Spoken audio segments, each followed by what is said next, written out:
그런 의미에서 오늘은 이제 회복의 날입니다. 회복의 날의 상징색은 초록색입니다. 장식도 오늘 초록색 위주로 되어 있고요. 근데 초록색의 대표적인 것은 이런 이제 꽃들, 식물들, 나무들이죠. 근데 얘들이 정말 그 푸르름을 자랑할 수 있는 것은요, 뿌리가 깊이 내려야 됩니다. 뿌리가 얕게 내리면요, 그 푸르름이 잠깐 될 수밖에 없습니다. 자, 그런 점에서 신앙은 기초가 굉장히 중요합니다. 우리의 신앙이 근본적인데 깊이 뿌리를 내리지 않으면요, 요동치고 흔들리는 세상 가운데 우리도 함께 요동칠 수밖에 없는 것입니다. 자, 그런 점에서 이 레인보우 운동은요, 다른 게 아닙니다. 이벤트 아니에요. 단순히 프로그램 아닙니다. 내가 나의 신앙을 점검하는 기회가 되어야 된다는 것입니다.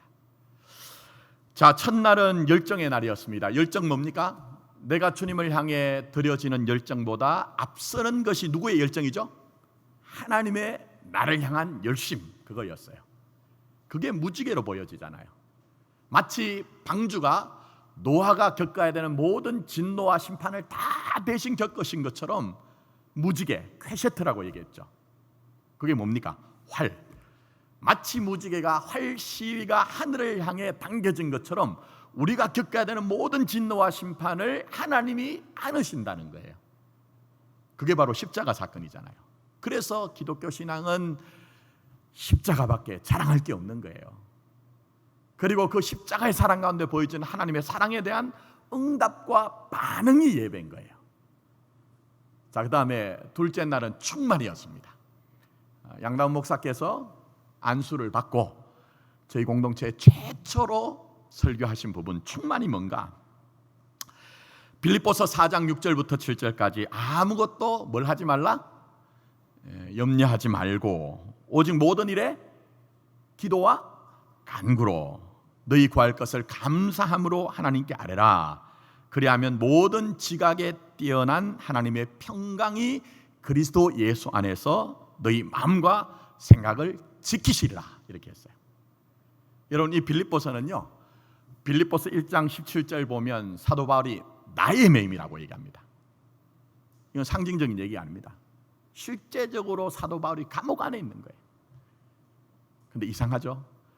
빌립보서는 기쁨이란 단어가 자꾸 반복이 되어집니다. 감옥 안에 있는 자가 감옥 바깥에 있는 사람들을 위로하고 있어요. 그럼 환경을 뛰어넘는 그 충만한 삶을 어떻게 살 수가 있습니까? 그것이 바로 오늘 우리가 함께 묵상한 말씀 가운데 있는 정말 모든 일에 염려 대신 나의 마음을, 나의 인생의 형편을 헤아리신 하나님 앞에 기도와 간구로 아뢰 때 환경을 뛰어넘는 충만한 삶을 산다는 거예요. 자, 그 다음에 지난주죠. 가깝기 때문에 다 기억하실 것 같아요. 섬김의 날. 우리 가운데 하나님의 사랑이 부어지고 또 우리가 충만한 삶을 살 때 자기가 자기 삶의 경계를 뛰어넘습니다. 타자를 위한 삶을 살기를 갈망하는 일들이 납니다. 자, 그렇기 때문에 이스라엘에게 보여주신 게 뭡니까? 고아와 과부와 나그네를 통해서 너희가 가난의 방식, 세상의 방식이 아닌 하나님의 나라의 법과 식으로 섬기며 좀 살자. 이게 지난주까지 말씀을 전한 것입니다. 근데 이거 그냥 전한 건 아닙니다, 여러분. 여러분, 이 모든 예배의 모든 것들을 관계적인 측면에서 한번 잘 보세요. 첫 번째 열정의 날은요, 하나님과의 관계입니다. 그러니까 하나님과의 온전함을 우리가 먼저 묵상한 거예요. 자, 둘째, 충만이 뭡니까? 내가 내 삶에 등장하는 문제가 있을 때 그 문제와 환경에 둘러싸이지 않고 기도와 간구를 선택함으로 말미암아 내가 나에 대해서 온전해지는 거예요. 자, 그리고 지난주는 뭐죠? 타자와의 관계, 이웃과의 관계를 말하고 있는 거예요. 자, 그런데 보시면 결국은 이것을 뭘 얘기하느냐? 회복을 얘기하는 거예요. 회복을. 그러니까 하나님이 원래 디자인하신 우리의 삶의 자리가 하나님과의 관계, 나 자신과의 관계, 또 이웃과의 관계가 온전했다는 거예요. 그러나 아시는 것처럼 첫사람 아담이 듣지 말아야 되는 얘기를 듣습니다. 하나님의 음성과 말씀을 듣는 것이 아니라 사단의 음성을 듣습니다. 여러분, 우리도 살아갈 때요, 말하는 것도 소중하고 듣는 것도 소중합니다. 근데 가장 우선시 되는 것은 제가 살아보니까요, 듣는 것을 잘 구별해야 됩니다. 듣는 것이 참인지 거짓인지 어떤 의도가 있는지를 잘 구분해야 됩니다. 그거 구분하지 않으면요, 나중에는 삶의 전부가 깨어지고 상실하는 일이 생겨요. 그래서 여러분 아신 것처럼 아담은 하나님과의 관계를 잃어버립니다. 자기 자신과의 관계가 깨어지죠. 여러분 아시는 것처럼 원래 아담은 벌거벗었으나 부끄러워하지 않았어요. 그런데 그가 듣지 말아야 되는 얘기를 들을 때에 무화과 나무 잎을 가지고 자기를 가려야 되는, 자기가 자기에게 대한 온전함을 잃어버리죠. 또 더 나가서 자기 가까이 있는 이웃, 가장 가까운 이웃이 누굽니까? 한 몸 이뤄야 되는 자기 아내잖아요. 하와의 관계가 결국 깨어지는 것이죠. 자, 그러나 중요한 것은 둘째 아담이신 예수님이 우리에게 오셨습니다. 그 예수님을 우리가 영접하고 그 예수님을 온전히 우리가 믿을 때에 이런 깨어지고 상실한 모든 것들이 온전히 회복된다는 거예요. 온전히 회복된다는 거예요. 이게 바로 성경이 우리에게 말씀하고 있는 진리인 것입니다. 자, 그런 점에서 오늘 네 사람도 마찬가지입니다. 맨 먼저는 딸이 죽은 절박한 인생의 사연을 가진 아버지가 등장해요. 두 번째는 12년이라는, 그저 한 달, 두 달, 12년이 아니고 지긋지긋한 인생을 살아온 한 여인이 등장합니다. 그 다음에는 보지 못하는 시각장애인이 등장하고요, 마지막에는 말하지 못하는 사람이 다른 사람들에게 이끌려서 주님 앞에 나오는 장면이 등장합니다. 자, 그러면 이 사건들의 의미가 뭘까요? 하나하나 개별적으로도 의미가 있지만요, 주님이 말씀하신 게 뭘까요, 여러분? 자, 35절 한번 가보십시오. 자, 눈으로만 한번 따라와 보세요. 예수께서 모든 도시와 마을에 두루 다니사 그들의 회당에서 가르치시며 천국 복음을 전파하시며 모든 병과 모든 약한 것을 어떻게 해요? 고치셨다는 거예요. 즉 주님이 하신 모든 일들, 말씀을 전하시거나 이적을 행하시거나 사람들을 고치신 모든 일들은 하나님의 나라가 너희 가운데 임했다는 것을 선포하시고 어떻게 하면 하나님의 나라로 살 것인가를 우리에게 가르쳐 주시고 그렇게 살지 못하게 하는 모든 제한적인 것들을 하나님의 나라로 살도록 하도록 해 주셨다는 거예요. 한마디로 회복의 역사인 것이죠. 자, 그런데 이 사건에서 보여지는 이게 왜 중요한 것입니까? 다른 게 아닙니다, 여러분. 우리의 삶에도 이렇게 깨어진 것이 있고 이렇게 온전하지 못한 것이 있어서 하나님의 나라로 살아야 되는데 하나님의 나라로 살지 못할 때에 하나님은 우리를 회복시키셔서 하나님의 나라로 살게 하신다는 거예요. 왜 그렇죠, 여러분? 주님은 어제나 오늘이라 동일하신 분이에요. 어제나 오늘이라 동일하시기 때문에 주님이 내 삶에 오셔서 주님이 나를 터치하시면 여기에 있는 이 회복의 날에 상징적으로 보여지는 초록빛깔처럼 정말 생명의 풍성함으로 우리가 하나님의 나라를 누리면서 하나님의 나라로 살 수 있다는 것을 우리에게 말씀하고 계시는 것입니다. 저는 우리 공동체나 여러분들의 삶 가운데 이런 놀라운 하나님의 회복의 축복과 은혜가 있기를 예수님의 이름으로 축원합니다. 자, 그렇다면 이런 진정한 회복을 우리가 경험하기 위해서 우리에게 무엇이 필요할까요? 과연 우리가 어떻게 해야 될까요, 여러분? 주님은 우리에게 말씀하십니다. 믿음 가지고 내게 나오라고 말씀하고 계세요. 자, 18절 한번 보시면 한 아버지가 나왔습니다. 관리라고 얘기를 하는데요, 병행 본문인 마가복음에서는 이름이 등장해요. 누굴까요? 야이로입니다. 그의 직책이 뭐죠? 회당장입니다. 그 당시에 회당장이라고 하면요, 사회적인 위치나 종교적인 위치가 대단한 거예요. 근데 내가 가진 그 사회적인 위치나 종교적인 어떤 위치가 지금 전혀 무력한 거예요. 내 인생의 절박한 사연을 만났을 때 그게 얼마나 내게 도움이 되지 않는가 하는 것들을 지금 만나고 있는 거예요. 근데 중요한 것은 이 아버지가 선택하는 것이 있습니다. 주님께 가보자. 주님께 가보자. 예수님께 가보면 내가 지금 해결하지 못하는 그 인생의 절박한 문제가 해결될 수 있다, 변화될 수 있다, 그 믿음을 가지고 주님 앞에 나온 거예요, 여러분. 그런데 이 아버지의 믿음이 얼마나 간절하고 절박한지 아십니까, 여러분? 18절 말씀 보시면 이 사람이 예수님 앞에 나와서 어떻게 행동을 하느냐? 절하며 이르되 얘기합니다. 이 절이라는 것은요, 예의상 그저 안녕하십니까 하는 게 아닙니다. 원어적으로 의미를 하면은 무릎을 꿇는 거예요. 무릎을 꿇는 거예요. 특히 마가복음에서는요, 이 사람이 주님의 발 아래에, 발 앞에 엎드렸다고 얘기하고 있어요. 여러분, 이 아버지의 그 이 행동 속에서 얼마나 절박함이, 간절함이 느껴지십니까? 여러분, 오늘 이 시대 보세요. 제가 목회를 쭉 하다 보니까요, 이 시대는 지식과 정보가 넘쳐 흐르고 있어요. 목사들이 아는 것만큼 여러분 다 아세요. 근데 왜 우리는 예수를 믿는다고 하는데 믿음의 역사가 없느냐 하는 거예요.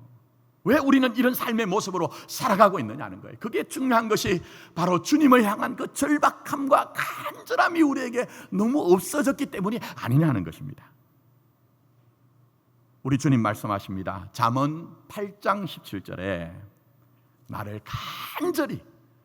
간절히 찾는 자가 나를 어떻게 해요? 만날 것이란 거예요. 간절히 찾는 자가 나를 만나고 나를 사랑하는 자가 나의 사랑을 입으며 나를 간절히 찾는 자가, 절절히 찾는 자가, 그런 하나님의 은혜가 우리 가운데 있다는 거예요. 저는 이 믿음 회복했으면 좋겠습니다.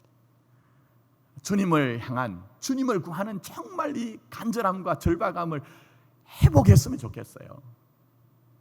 자, 더 나가서 20절 보시면 한 여인이 나옵니다. 이 여인의 병이 뭐죠? 혈루증입니다. 무려 12년 동안을 앓았어요. 레위기에서는 이 병을 유출병이라고 해서 한센병 환자와 마찬가지로 사람을 만나면 안 돼요. 그 정도로 심각한 병인 거예요. 근데 이 병이 얼마나 굴레가 강한지 그저 한 달, 두 달, 1년, 2년이 아니고 12년 동안을 지긋지긋하게 인생의 짐으로서 이것을 안고 왔거든요. 그런데 이 여인에게 믿음이 있습니다. 그 믿음이 어떤 믿음입니까? 자, 21절 한번 보세요. 21절. 이는 왜 예수님께 나왔냐 하는 거예요. 이는 저의 마음에 어떻게 해요? 그 돈만 만져도 뭘 받겠다? 구원을 받겠다 합니다. 말씀드린 것처럼 이 병은 사람들 만나면 안 돼요. 주님 앞에 나가서 주님을 구하고 싶지만 그런 율법의 규정이, 종교의 규례가 있기 때문에 차마 주님 앞에 나가지 못하고 내가 주님의 옷자락만 만져도 이 믿음을 통해서 주님은 분명히 역사하실 것이다, 하나님은 분명히 나에게 변화를 주실 것이다, 그 믿음을 가졌다는 거예요. 사랑하는 성도 여러분, 우리에게도 이 믿음이 있어야 되지 않을까요? 이 믿음. 자, 그 다음에 27절부터는 눈먼 사람이 나오고 32절부터는 귀신 들려 말하지 못하는 사람이 나오는데 차이가 있습니다. 그게 뭐냐 하면요, 흥미로운 것은 눈먼 사람은 희한하죠. 눈 멀었으면 자기 스스로 나오기 힘든데 자기 스스로 나왔어요, 이 두 사람은. 근데 그 다음에 말하지 못하는 사람은요, 다른 사람이 이끌고 나왔거든요. 그럼 이건 뭔 말을 하느냐? 이거 다른 얘기를 하는 것이냐? 그게 아니고요, 하나님의 역사는 믿음을 따라 행한다는 거예요. 모양은 다를지 모르지만 우리가 믿을 때에 온전해질 수 있고, 믿음의 주께서 우리에게 함께 하심으로 말미암아 믿음은 바라는 것들의 실상이요 보이지 않는 것들의 증거라고 말씀하셨기 때문에 믿음의 역사가 분명히 우리에게 나타난다는 거예요. 그걸 우리에게 지금 말씀하고 계시는 거예요. 여러분 한번 생각해 보십시오. 당시 유대 나라에 이 네 사람과 같은 병을 가진 사람이 이 사람들 뿐일까요, 여러분? 그렇지 않잖아요. 분명히 이런 인생의 문제를 가진 사람들이 제가 볼 때는요 많았을 거예요. 어쩌면 그런 사람들은요 주님에 대한 소문을 들었을지 모릅니다. 그러나 그들 마음속에 아유 뭐 그 사람이 아무리 귀한 말씀을 하시고 이적을 통해서 병자들을 고치시지만 내게 있는 이 인생의 문제는 아무도 손댈 수 없어. 내가 이런 찌긋찌긋한 문제에 있어서 내가 그동안 얼마나 노력했는데 아니 그 사람이라고 해서 해결할 수 있겠어, 이런 믿음이 있었던 것 같아요. 여러분 한 잘 보세요. 불신한다고 할 때 불신은 믿음 없는 것이 아닙니다. 오히려 더 믿음이 있습니다. 분명히 그렇습니다. 그러니 그들에게 이런 하나님의 은혜가 나타나지 않는 거예요. 그러나 오늘 여기에 등장하는 네 사람은 자기 인생의 전부 한계를 만났을 때 그 한계를 자기 안에서 해결하고자 하는 것이 아니라 주님 앞에 나왔습니다. 주님을 믿는 믿음으로 그들이 나와서 주께 구하는 그런 믿음을 가질 때 주님은 그들의 믿음을 보시고 오늘 본문의 말씀을 보시면 내 믿음대로 될지어다, 내 믿음대로 될지어다라고 주님이 선포하실 때 이들이 온전하게 되는 거예요. 여러분 회복이 어디 있을까요? 회복이 어디 있을까요? 믿음이 있어야 됩니다. 믿음 없이는 온전함이 있을 수가 없는 거예요. 믿음 없이는. 특히 이 믿음이란 것은요 크냐 작냐하는 문제는 전혀 아닙니다. 그 분량과 크기의 문제가 아니라는 거예요. 성경에서 얘기하는 믿음이란 것은요 내가 누구를 믿고 있느냐, 성경적인 믿음은 내가 누구를 믿느냐 하는 거예요. 여러분 오늘 이 본문의 말씀에 나온 네 사람들 보십시오. 히브리서 12장 2절 말씀처럼 이들은 믿음의 주요 또 온전케 하시는 누구죠? 예수님을 믿은 거예요. 예수님을 믿은 거예요. 그런 점에서 우리도 믿음의 주요 또 온전케 하시는 인 예수를 믿었으면 좋겠습니다. 우리가 흔히 하는 찬송처럼 세상도 간 곳 없고 나도 간 곳 없고 그거 사라졌다는 의미 아니잖아요. 정말 믿음의 주요 온전케 하시는 이는 유일하신 그 주님만이 우리를 온전케 하시는 믿음을 가질 때에 우리에게 이러한 하나님의 은혜가 분명히 회복의 축복이 있을 것이라는 것입니다. 저는 이런 하나님의 놀라운 은혜를 누리는 저와 여러분이 되었으면 좋겠습니다. 그러면 오늘 이 본문의 사건을 우리에게 왜 등장시켰을까요? 한번 여러분 곰곰이 한번 생각해 보세요. 우리는 이 사람들처럼 무슨 육체적으로 심각한 병도 있는 것도 아니고 다 우리가 사지가 멀쩡해서 건강하게 우리 몸을 움직이면서 살아가는데 왜 이 말씀을 굳이 우리에게 등장시켰을까요? 그건 다른 것이 아닙니다. 우리도 회복돼야 되는 거 있기 때문이에요. 우리의 삶 가운데서도 상실하고 깨어져 버리고 잃어버린 것들이 얼마든지 있기 때문에 주님이 이 말씀을 우리에게 등장시키신 거예요. 자 보십시오. 비록 우리의 삶 가운데 우리의 자식들, 우리의 딸들이 죽은 것은 아니지만 우리 인생에서도 절박한 문제, 정말 절박한 문제를 만나신 분도 이 가운데 계실 거예요. 또 더 나가서 우리가 12년 동안 혈루병을 앓았던 여인들처럼 내가 이 문제를 좀 벗고 싶은데, 정말 자유하고 싶은데, 사냥꾼의 올무에서 새가 풀려나는 것처럼 그런 온전함을 누리고 싶은데 그 지긋지긋한 문제를 내가 내 인생의 짐으로 짊어지고 계신 분도 분명히 계실 거예요. 또 어떤 분들은 내 앞이 안 보입니다. 좀 내일에 대한 소망이라도 있으면 내가 온전해질 수 있겠는데 아무리 돌아봐도 오늘까지는 살았는데 내일이 안 보이기도 하고, 그러다 보니 누군가에게 말을 해도 속 시원하지 않은 답답함을 가지고 말하지 못하는 분도 분명히 계실 거라는 거예요. 그러니 지금 우리도 믿음 가져야 됩니다. 믿음을 가져야 돼요. 믿음의 주요 또 온전케 하시는 인 주님을 믿는 믿음을 가지고 주님 앞에 나가서 주님 내 삶에 이렇게 깨어지고 상실하고 잃어버린 것이 있습니다. 주님의 역사가 나에게 임해야 됩니다. 그 믿음을 토로할 때에, 주님을 의지할 때에 주님은 분명히 우리의 삶에 회복의 축복을 주실 것이라는 것입니다. 이런 은혜를 누리는 여러분이 되었으면 좋겠습니다. 자, 마지막으로 그렇다면 우리가 이렇게 믿음을 가지고 주님 앞에 나갈 때 우리가 정말 내적으로 경험한 것이 뭐냐 하는 거예요. 내적으로 경험하는 것이. 결론적으로 말씀드리면 주님이 나를 불쌍히 여기시는 것을 경험해요. 주님이 나를 불쌍히 여기시는 것을 경험합니다. 오늘 이 본문에 등장하는 네 사람은 다 개별적으로 달라요. 말씀드렸던 이 회당장은 결국 딸이 살아나요. 혈루병을 앓던 여인도 깨끗하게 되죠. 보지 못하는 사람은 보게 되고 말하지 못하는 사람은 말을 하게 됩니다. 근데 이들에게 공통적으로 동일하게 이들의 내적으로 경험하는 게 있습니다. 자, 그게 뭘까요? 자, 36절 전반절 한번 보세요. 36절 전반절.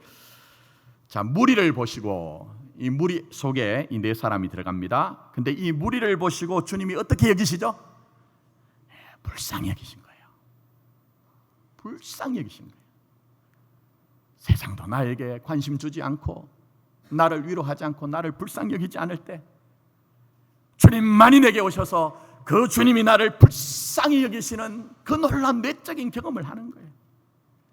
여러분, 이게 얼마나 소중한지, 주님이 나를 불쌍히 여기신다는 것이 회복의 축복입니다. 그게 우리가 새로운 삶을 사는 첫걸음이 되는 거예요.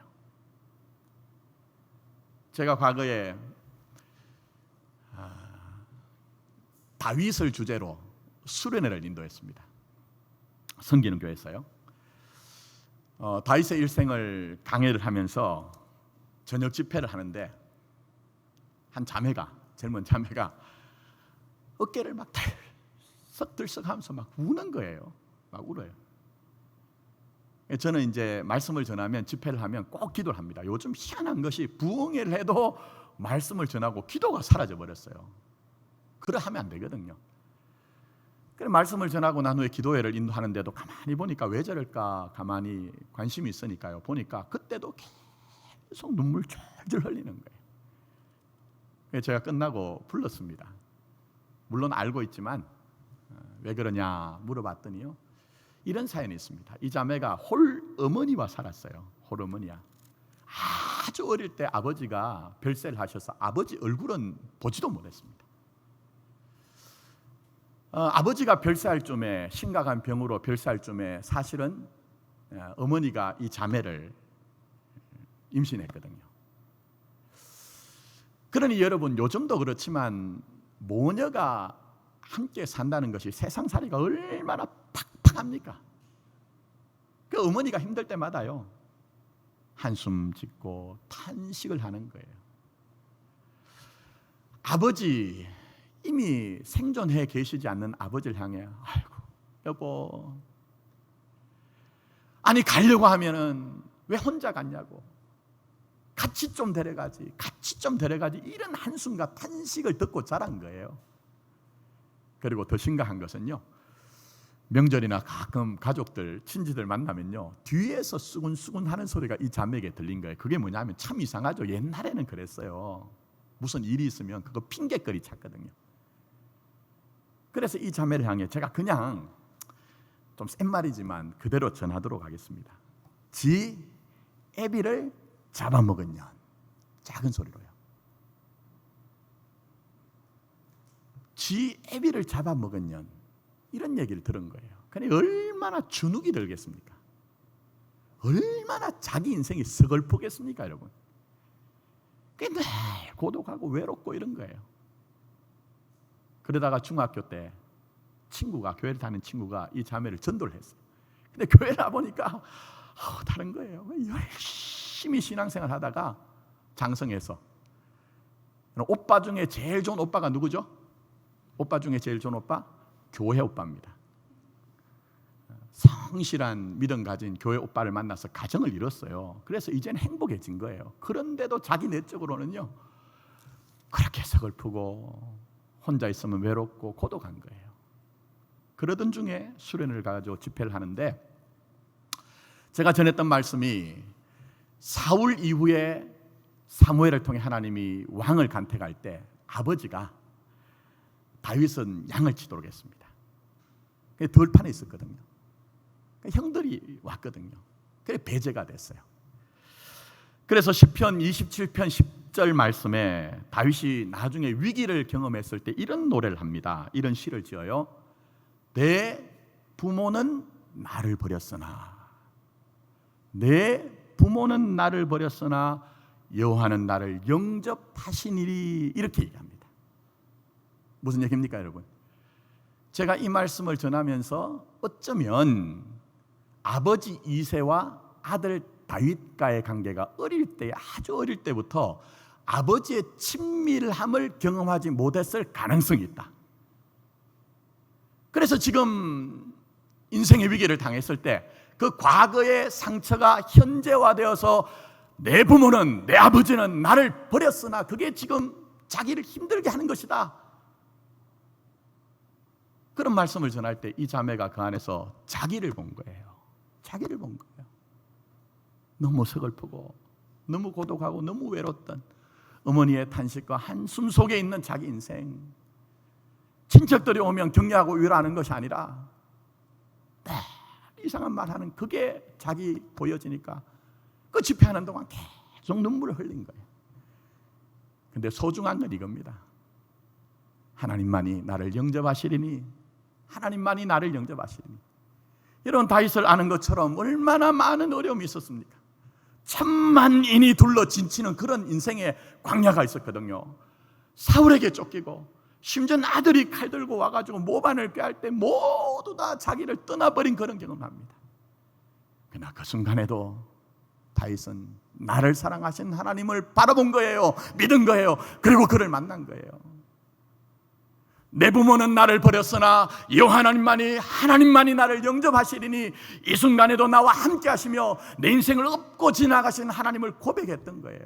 그 말씀을 들을 때 이 자매가 하나님의 사랑이 자기 가슴을 친 거예요.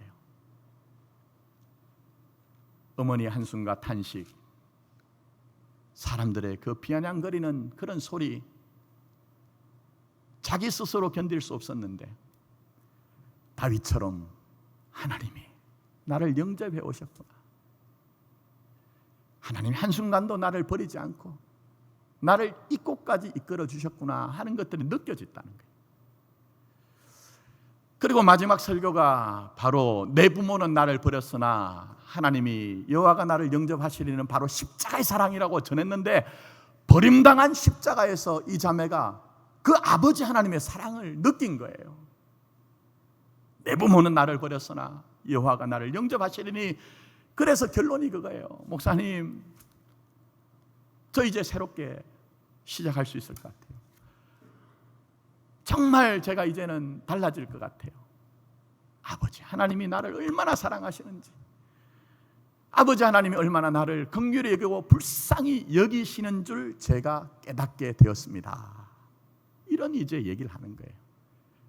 여러분, 다윗뿐만 아니라 오늘 여기에 본문에 나오는 네 사람 뭡니까? 우리에게 굳이 똑같은 기적과 이적이 있어야 하나님을 인정하자는 얘기입니까? 그게 아니라 우리가 하나님의 불쌍히 여김 속에 있다는 거예요. 주님 앞에 나갈 때 다른 사람은 나를 정말 배제하고 때로는 나에게 수군거리기도 하고 내 삶의 수치스러운 그 순간에도 우리 하나님은, 우리 주님은 나를 끝까지 불쌍히 여기신다는 거예요. 특별히 여기에 본문에 등장하는 불쌍히 여기다, 이 말은 헬라 원어로는요 스플랑큰 니조마이란 말이에요. 이 말이 어디서 연원을 했느냐, 굉장히 중요한 말입니다. 스플랑크논이란 말인데요, 이 말은 창자 내장이란 얘기예요. 그럼 무슨 얘기입니까, 여러분? 주님이 여러분을 불쌍히 여길 때 창자가 아픈 것처럼, 내장이 끊어지는 것처럼 그렇게 여러분을 불쌍히 여기신다는 거예요. 이는 언젠가 제가 중국 고사 중에 모원 단장이라는 얘기를 했습니다. 진나라의 한원이 총나라를 치러 갈 때에 양자강을 거슬러 올라가는데 그때 한 병사가 한 새끼 원숭이를 잡았어요. 그랬더니 그 어미가 소리를 지르면서 그 배를 쫓아 올라오다가 한순간에 그 배에 훌쩍 올라왔는데 올라오자마자 죽었다는 거예요. 그래서 배를 갈라보니 어떻게 됐다는 거예요? 창자가 다 동강 나가지고 죽어 있더라는 거예요. 여러분, 우리도 자식들 키워보면요, 자식들이 병이 나거나 어떤 문제를 겪을 때 막 힘들어하면요, 정상적인 부모라면 뭡니까? 하나님, 제가 지금 겪고 있는 저희들을 제가 좀 대신하게 해주세요. 저 녀석은 좀 아프지 않게 해주세요 하는 것이, 그게 부모의 사랑 아닙니까? 그것처럼 주님 여러분 불쌍히 여기신다는 거예요. 그리고 그 주님의 불쌍히 여기심을 받을 때에 우리는 회복의 첫걸음을 뛸 수가 있다는 것입니다. 이제 말씀 맺습니다. 여기에 등장하는 네 사람은요, 지난주에 본문으로 말씀드리면 고아와 과부와 나그네처럼 자기가 자기에게 힘이 되지 않는 사람이에요. 근데 보십시오, 이스라엘의 구약에서는 고아와 과부와 나그네가 밭에서 떨어진 곡식과 과일을 먹습니다. 근데 십자가에서 죽으신 우리 주님은 믿음 가지고 내게 나오라고 말씀하세요.